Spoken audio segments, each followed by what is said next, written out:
All right, so I'm gonna test my hair waver.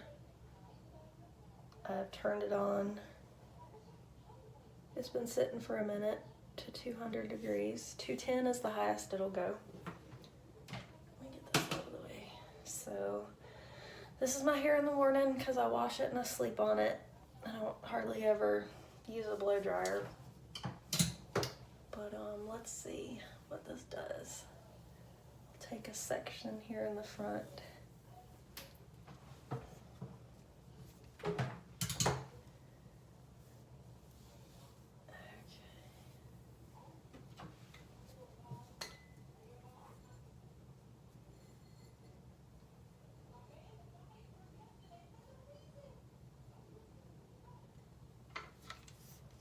I'm just gonna do it really fast because I just want it to have a little bit of wave.